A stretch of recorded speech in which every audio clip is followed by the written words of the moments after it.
Away, the water went to and fro, the pictures she could see in it. And every day she would stand on the bridge at Westminster and she would peer over, looking down into the waters to see the fish swimming to and fro. And one day, Emily went to the water's edge. She couldn't resist it. The water seemed to call her, Emily, Emily, come close, Emily. And one day, Emily left Westminster Bridge. She went down onto the shore. The sound of the Thames flew in and out on the stones and the sand. And Emily took one step closer and looked. The water smelt glorious. The water was cool and refreshing. And so Emily took one shoe off her dainty feet and she put one toe just in the water. Just as she stepped in the water, the wind picked up and the rain began to blow and the thunder roared. And before Emily could do anything, a wave swept over her and took her down under the water. It called Emily, Emily. And Emily floated to the bottom. Her one shoe left on the bottom of the River Thames. Poor Emily. She never returned to her house. And her father looked everywhere for her. He took the key. He knew there was a secret passage in the house. He opened the door. The passage led all the way down from his house, all the way to the river's edge. That secret passage had been used for hundreds of years. Because once upon a time, there were smugglers, and they used to smuggle in secret things that were worth lots of money. Tea was one of them, and the smell of tea still is in the secret passage today.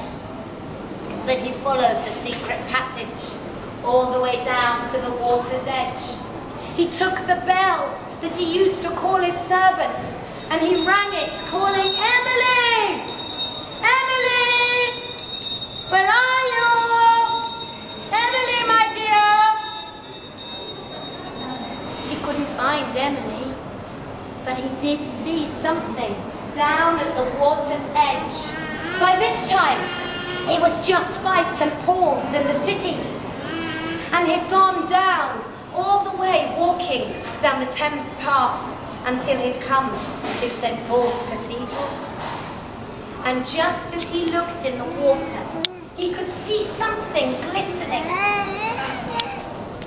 He peered closer and closer and closer, and then he saw it, a glimpse of red silk. Emily! Emily's shoe! He jumped into the water. He didn't care about his clothes. He didn't care about the posh clothes that he'd spent a lot of money on. He just took off his jacket and he splashed and he splashed and he splashed. And then he saw just the shoe, which he grabbed and clasped to his chest. He smelt it. It smelt of salt and seaweed. But there was no mistaking. It was Emily's shoe. He looked about. He couldn't see anything else until he saw, glistening on the bottom, a key. At least he thought it was a key. And then, next to that, a treasure chest. He picked up the treasure chest and the key. He held still the shoe close to his chest, and he was still looking, calling, Emily! Emily! Emily! Now this was only one day later, after Emily had fallen into the water. And sadly, he did find his Emily. But she was no more. She was as dead could be. But he found her torn up and tied in the weeds, he scooped her up and he held her to his chest and he carried her back up the River Thames, up through the secret passageway and into his house in Kensington Palace Gardens, his house with servants, with money, with everything he could ever wish for. But it was nothing now without his Emily. He laid her down on the bed and he kept one shoe back. Emily was buried the next day in the cemetery in London. And her father never forgot his Emily, his only daughter.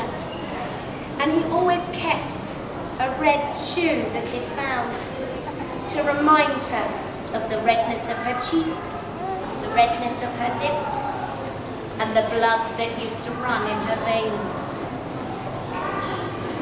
I'm afraid that man ended up quite a sad man, but his name was John Edward Taylor.